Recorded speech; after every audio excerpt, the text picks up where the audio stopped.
Hello, I believe it's time to start now. So I would like to thank you for coming over and for joining us. So today we are going to run a webinar about GDPR and hands-on to GDPR. And our great speakers today are Pieter from INDICA and Stephan from KPMG. And yeah, we will start in 1 minute with Stephan.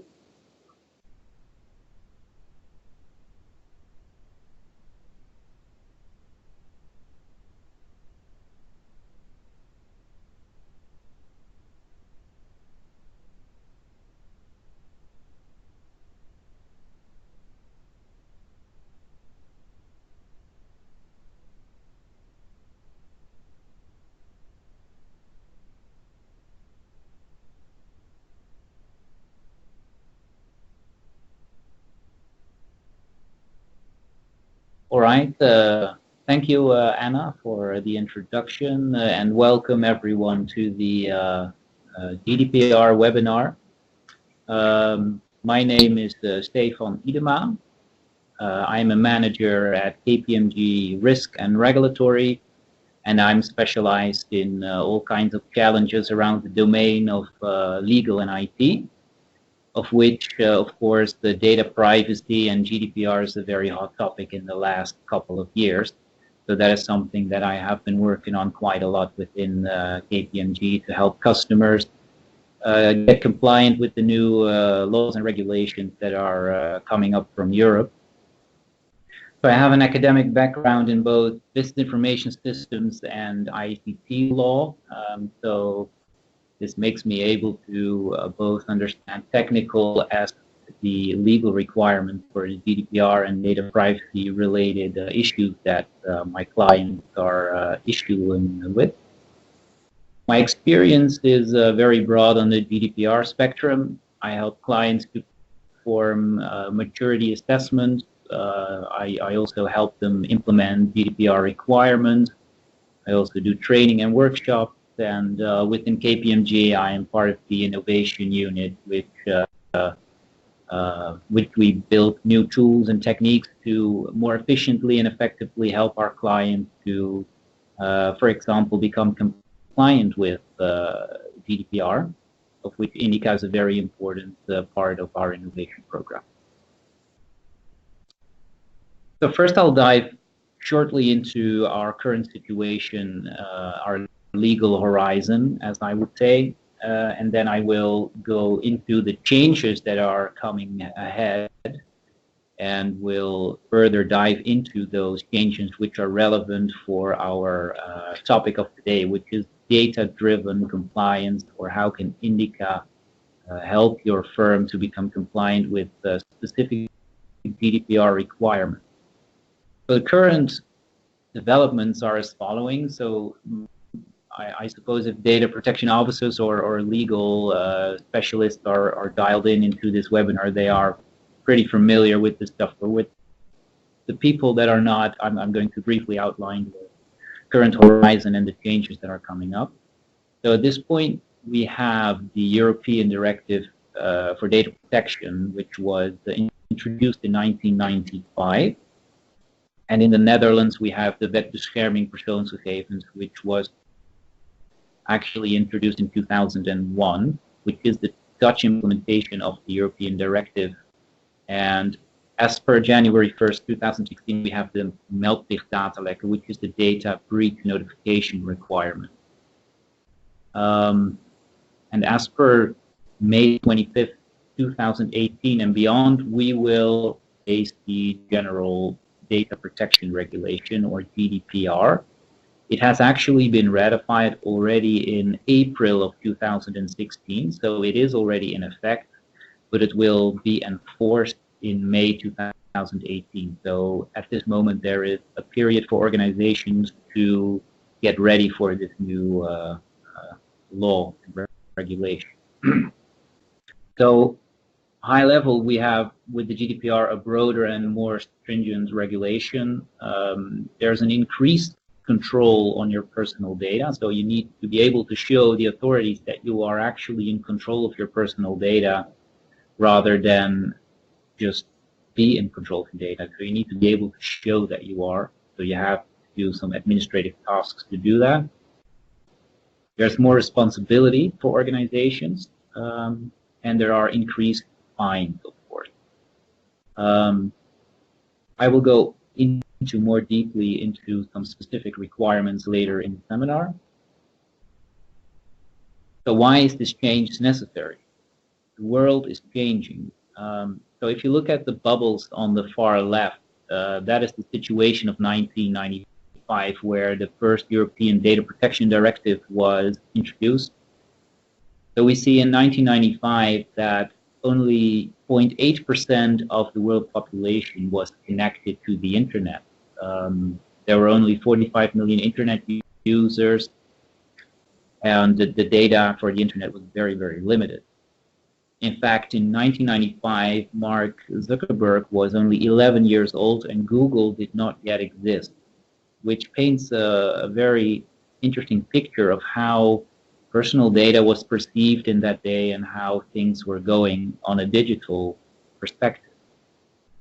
At this point, if we look at the middle bubble, we see that our world population has slightly increased, but that we have a significant increase in internet users. Nearly 3 billion people have access to the internet. We have nearly 1 billion mobile subscriptions. The terabytes of data has significantly improved. And today we are doing our shopping on the internet. We have our government administrative tasks we perform on the internet. We do all sorts of things digital right now, and all organizations have their administration digital as well. So a lot of things have changed, and there really is a need to change the law as well, because in 1995 things were so different, and the law back then was not really anticipated on how things were going to be right now. And 2020, I think things will go even further beyond the situation of right now, where we will have the Internet of Things and cars as well with mobile subscription, which will increase a lot the number of terabytes of internet data, but also the user data that goes alongside with it will increase significantly. So I think new laws and regulations are absolutely required in this new digital society. So if we look very briefly to what the GDPR is bringing us in more detail. So at the upper left, we have the data inventory overview, which is the legal requirement for organizations to have an inventory of personal data processing activities that they are actually performing. So they need to be able to show the authorities, if they request it, what kind of data, personal data they are processing, what system they are processing this, and who is responsible for it, and a lot of other requirements as well. So that's an important change, a very big administrative task. And another one, the fines are going way higher than before, which are now up to 20 million or 4% of the global annual revenue, which is, I think, a very interesting thing where CEOs and CFOs are being triggered by. Then there's the privacy impact assessment and the privacy by design, which are important changes. Of course, the data breach notification, which was already introduced in the Netherlands, but it's now also in the European legislation. There's a data processor register. You need to register your data processing activities and what data processors are actually performing these activities. So your external parties that are processing your data. There's a requirement to appoint a data protection officer, which is not necessary for all kinds of organizations, but I think every organization should have at least someone who is responsible for the processing of personal data. And on the far bottom right, there is the right to be forgotten, which is also new, introduced into the European legislation. These are just a few important changes that are being performed in the new European directive or the European regulation. And I will zoom into a few that are going to be very interesting in the sense of data. They have a very specific data component to them, and they are probably going to be quite a challenge for organizations to comply with. So the data-specific challenges for the GDPR. So the subject access right is the first one where I want to start with. And the first two are already introduced in the 1995 legislation. So they are not new to us, but they still are a challenge, I think. So that the number one is the right of access, where an individual can demand access to his data, where he can ask an organization, show me all the data that you have from me. That might be quite a challenge, because how are you going to show to this specific customer or client that what data you have from him, and how are you going to show him that the things that you have found is actually the complete picture of all his data? So I think that's a very important challenge that still is active today, but it has not really been used by data subjects very much in the past. Then there's the right of rectification, which is a more simpler concept, where a subject has the right to correct his data if there is anything inaccurate. Then there is the right to erasure. That is the new one, or in other words, the right to be forgotten. That has been introduced in the GDPR, so it's a new requirement. And this requirement is where data subjects can demand, in certain cases, to an organization that they erase all their data if there is no legal ground anymore to process this data. And here again, it's very challenging for an organization to find out where all data records are from this specific person in their organization and in their system.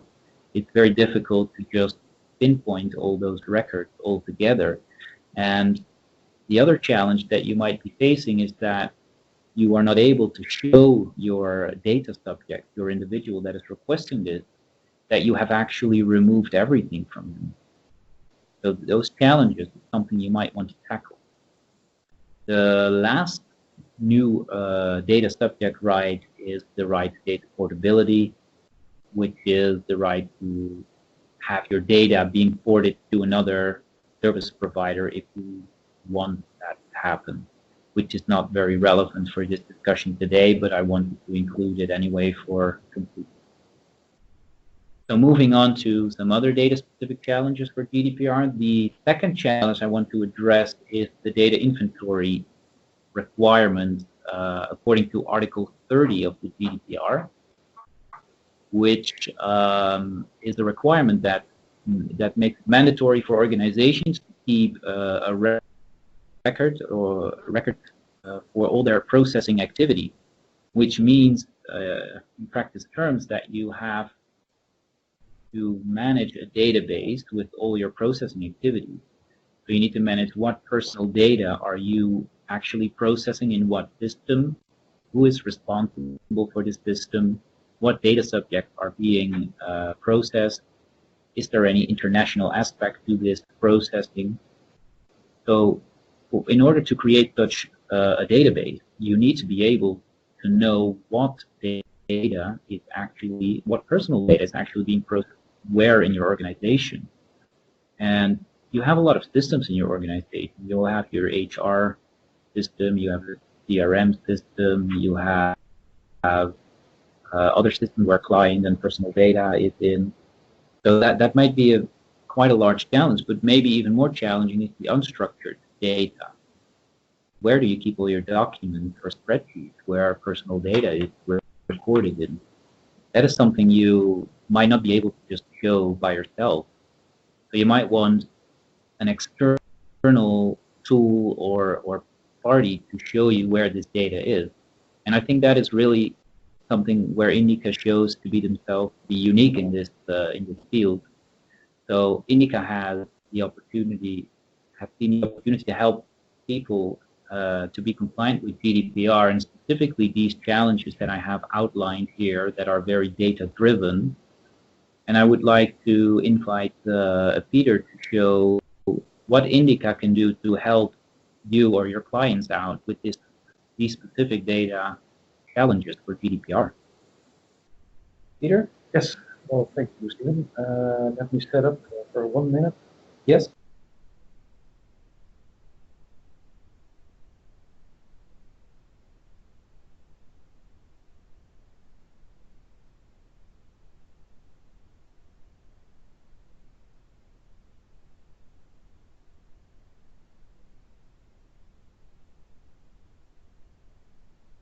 Hi there. This is Pieter from INDICA. I'm actually responsible within INDICA for, well, as a technical manager, I'm responsible also for the product.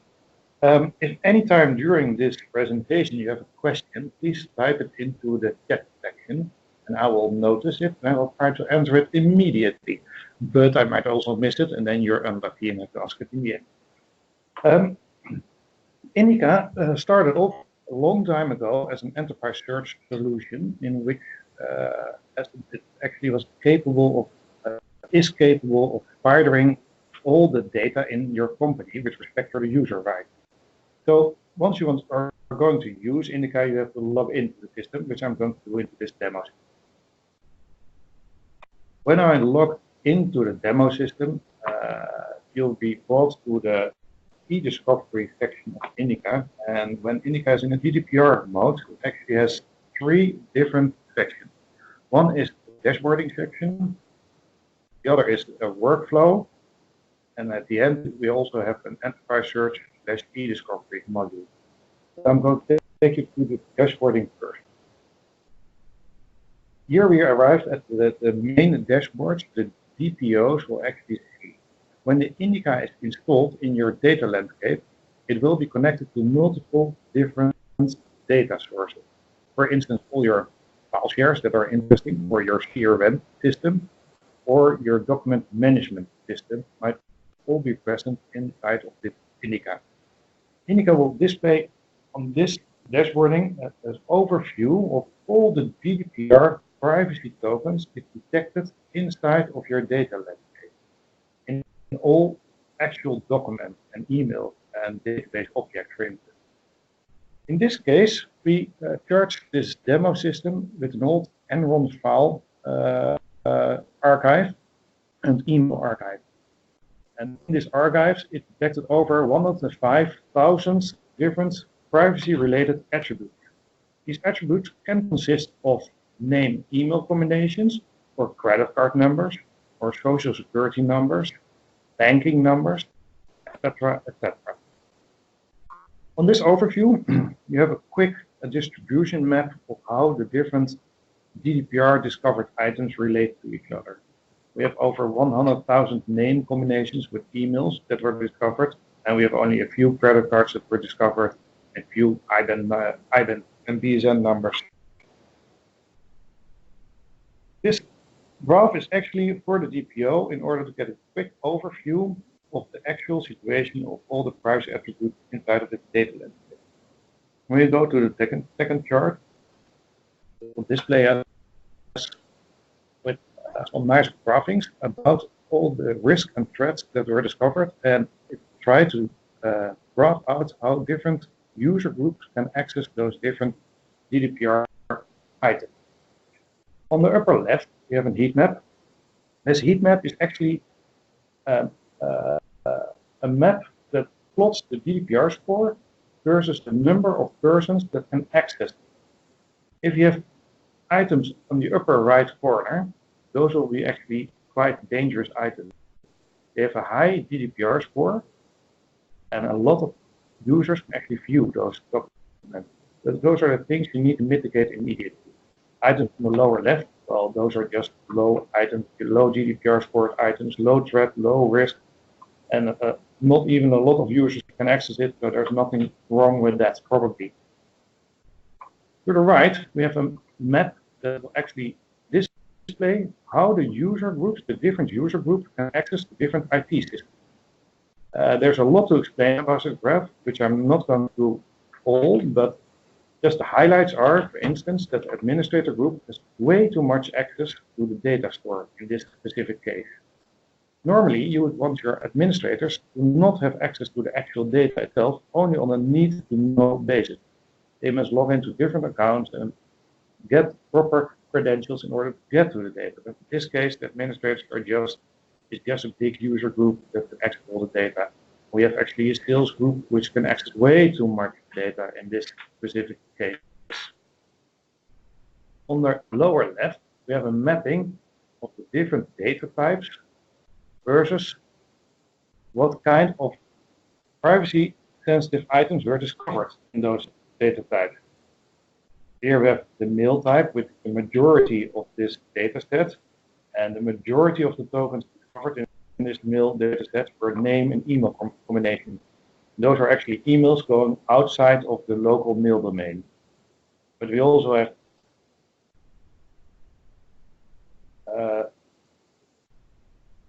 spreadsheet, for instance, spreadsheet data, and it will display that we have a lot of credit card information in these spreadsheets, and we have a lot of telephone combination with first name combination in these spreadsheets. This is actually quite good to know. Then on the right, we have the Active Directory groups, and how do those groups actually map to the real data, and what kind of privacy attributes did we discover in these data groups. As you can see, the HR has a lot of name and email combinations with a little bit to the right of telephone information and credit card information. And we can see that the Dutch office group has, well, probably the same, with more credit card and more first name information. But let's move on to a real interesting part, the real issues. Each and every item discovered in the data store maps back to a real file or a real object in a database. For instance, all these items listed here are real items discovered by the system, and they were, for instance, triggered because they have a name and email combination inside of them, or there are actual credit card numbers inside of these items. And each item you can individually open by clicking on that, which I'll do later on. On the right, we have a big donut displaying the actual progress of mitigation of all the issues discovered by the INDICA. The more green it gets, the better it is. I'll display this later on once we have done something with the workflow in INDICA. When we actually click on an item, it will take us to the INDICA e-discovery front end, and there you can actually review the items in a quick view pane, or you can open up each item and actually look what is inside of the mail. With this e-discovery front end, we can quickly shift through all the data we found first. Here we have all the GDPR items found first. And we can select each and every item which we find interesting. For instance, on the left, we have quick filters which we can select. There's a lot of possibility, of course, with this interface. I'm not going to explain everything, but for instance, if we select the BSN filter, it will take us instantly to all the documents that are BSN numbers listed inside of them.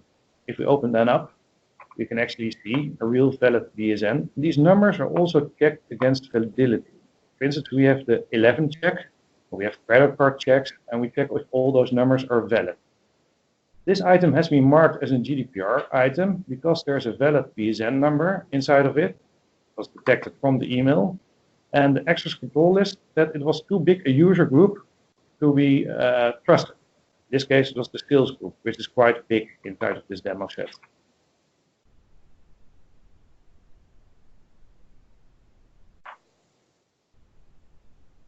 If we go back to the dashboarding,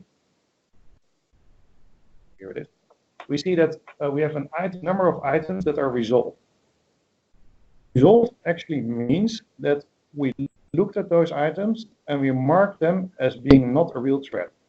For instance, it could be that we have detected a lot of false positive because we have some demo credit card data in a lot of files. Those are not real credit cards. We use them for demo purposes. And the INDICA detected all those credit card numbers and marked them as a GDPR risk. And you would want to resolve those items. You would want to mark them as being not a threat. So in the dashboards, they will be green and not appear as a threat anymore. This is quite simply done in the interface of INDICA e-discovery, where you make a selection of a few documents. instance, I select now all PDFs, but we can do any kind of question. We can type in Amsterdam and ask for all the documents, PDFs in this case, that contain the word Amsterdam. And you can see we have 50 items left over here. I could press now select all, and all these items will be selected, and I can mark them as being resolved. And if I do that, they will be marked in the background as resolved. And when we move back to the dashboard, we see now 6,490 items. And when I refresh it, the counter will go up to 6,498 items. And that means that we have resolved a couple of documents in quite an easy way through the INDICA eDiscovery interface. Of course, you can do this for large sets of documents. You can do it even for massive sets of documents where you have a few thousand documents which you want to mark instantly as being resolved, which is possible if you're indexing, for instance, web pages or large code-based sets. Then you probably have a lot of false positives there. It's also possible to play with the data and look at how it's geographically. Oh, hold on, I've lost my counter. How is it geographically mapped across the globe? For instance, we have a lot of mapping and graphing in INDICA, and I will show you a few of them to you, where we actually plot the data on a globe. For instance, if you would like to set a geofence, you would only want data that went through Myanmar. You only click such a city, and it will instantly display all the data that passed through an endpoint, in this case, Myanmar. And of course, you can select this data set and mark them as resolved or as a high threat or as a low threat, whichever way you want. While INDICA is indexing all the data, it actually keeps track of all the persons it's encountered. And these items can be, the way you, if you configured it during your INDICA setup, it can be stored inside of the INDICA as kind of GDPR record. These records actually relate to actual person. And if I type in, for instance, Pieter, it will instantly show me all it knows about Pieter and what kind of Pieters it knows. And if I select a Pieter here, it will display what it knows about this Pieter, and it will also display all the documents that it collected about this Pieter. And you will have instantly access to all the data relating to that one single person entity. If you want to adhere to the right to be forgotten, for instance, a person first asks, what do you know of me? Well, you can use your INDICA to instantly display all the data you know about a person. And once that data has been resolved, for instance, deleted, it will show up in INDICA as being deleted. It will no longer be there. All these actions are logged in our audit trail and can be reviewed at a later stage.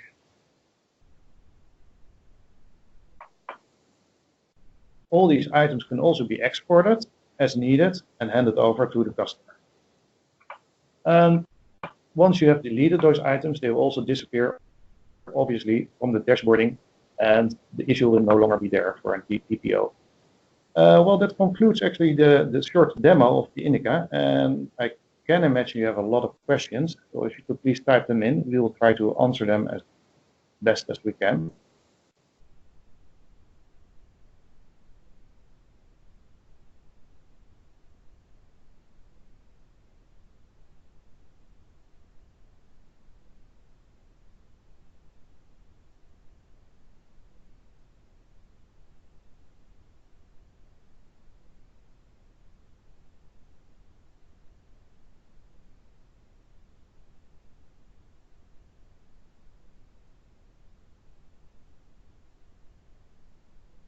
I got a question about the capabilities of the INDICA, how much it can index. Well, there actually are no limits to how much data you can index with an INDICA.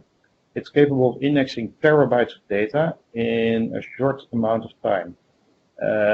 It all depends, of course, on how much hardware you put to it, but not requiring that much hardware. A small server can index terabytes of data within a week, and then you have full control of your data landscape.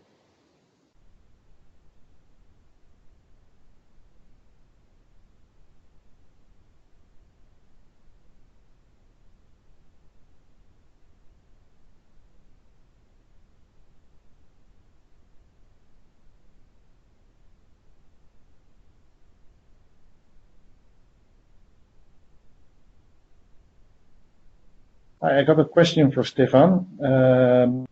Whether we can compare an existing list of persons with the data.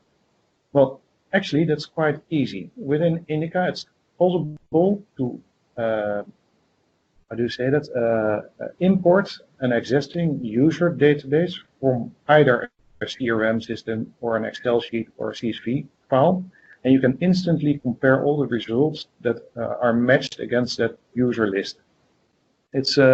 It will relate back in the interface with just another, let me show that, just another button at the upper side where we now have GDPR records. Your own data sets can be loaded there and you can match them instantly to all the data in your data landscape.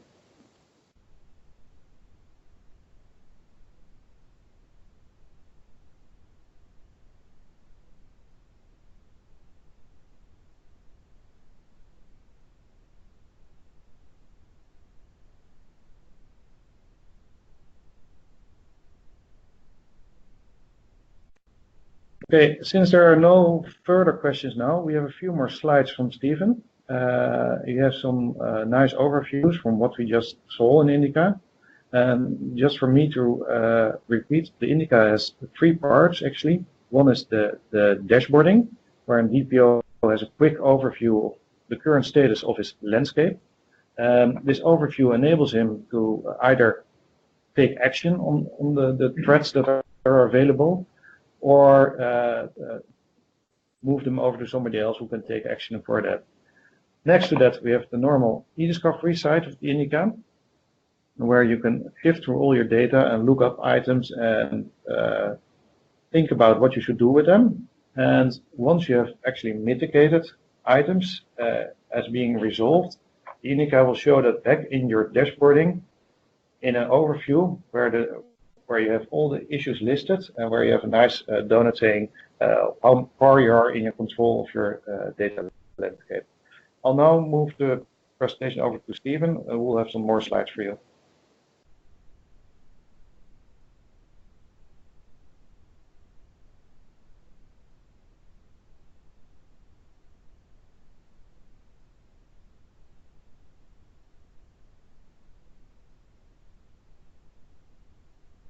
Okay, thank you, Pieter, for the demo. I hope everyone has a good idea of what INDICA is capable of and how INDICA can help your organization to become compliant with specific requirements from the GDPR. I have included this slide to sum up what INDICA can do to help become compliant with GDPR requirements. So it can first answer your data subject request effectively and cost efficiently with regards to, for instance, the right to be forgotten, but also the subject access right of the question, what kind of data do you actually have of me? Can you show that to me? INDICA can help your organization to actually get this data out with one press of a button. Secondly, INDICA can help your organization identify what personal data records you are processing within your organization, both structured as unstructured data. And it can help you map and classify your structured data into a database that is in accordance with the GDPR. Furthermore, it can create insights into authorizations to your personal data. So it will help you figure out who has access to what personal data, and is it actually something that is allowed. So you can manage and control your authorization to this personal data with the help of INDICA. And finally, there is a workflow management system, which would be a very helpful tool for instance, a DPO who wants to gain more control over his personal data. And he can have, or he can create insight in what personal data is being recorded and being processed within the organization. He can actually mitigate risks that he identifies with the workflow management system that Pieter has been showing you this last 20 minutes. Yeah, those are my concluding remarks. If you have any further questions, please take this moment to write them down into the text box. And I think we can wait a little bit if there are any questions, and if not, we will conclude this webinar today. But I'll wait for that for another minute or so.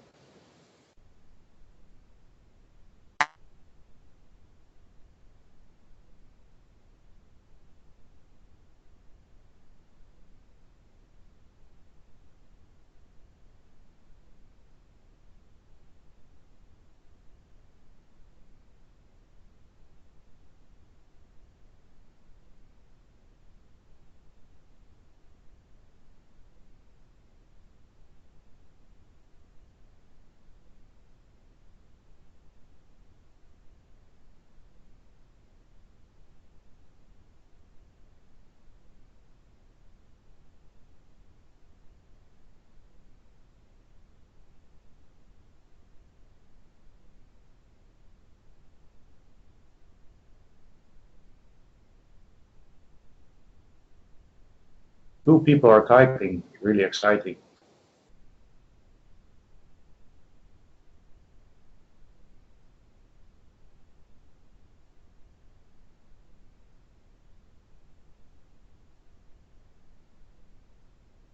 Yes, thank you, Eric, for your questions. Are all corporates aware of this change, and what is happening if they don't have their things in place before May 2018? Well, that's a good question. I think all corporates or nearly all corporates are actually aware of this thing that is happening right now. I think it's a very hot topic and a very actual topic. So I think the more serious organizations really know what's coming to them, but I don't think that even half of them are fully prepared as for now. So I think more than half of the organizations or corporates are still struggling with compliance with GDPR. Most of them have initiated a program or have asked for help to become compliant with the new requirements, but so far I haven't seen any organization that is fully prepared for this yet. But a lot of them are working on it as we speak. And what will happen if they are not ready in or before May 2018? Well, if nothing special happens, if there's no incident or no data breach or no reason for the authorities to come and check how well they are prepared, I don't think there are any big risks involved yet, because if there's no reason for the authority to come and check at your organization if you are compliant with GDPR requirements, then they will not do that. But if you have a data breach after May 25th and you don't have the right safeguards in place that are required by GDPR, then there's all the more reason for an authority to actually give you a fine with regards to the new regulation. So that is what's going to happen, I think. Pieter, this question I think is more for you from Manon. Yes. Manon asked whether it's capable of verifying credit card numbers and PSN numbers. Actually, yes, INDICA is capable of verifying those numbers, but it's... Oh, sorry, I'm too far from the mic. Yes, INDICA is capable of verifying credit card numbers and BSN numbers, but only through their numeric checks. On BSN numbers, we have the 11 check, and on credit card numbers, we have multiple checks for different credit card vendors. But of course, it's always possible for INDICA to find a bogus credit card number that does apply to the general rules set for credit card numbers. And it's also possible for INDICA to detect fake BSN numbers, because there's no way for INDICA to connect to the actual Dutch government whether to check if a BSN number is actually a valid BSN number. But we do check the patterns of the numbers. Yes, that we do.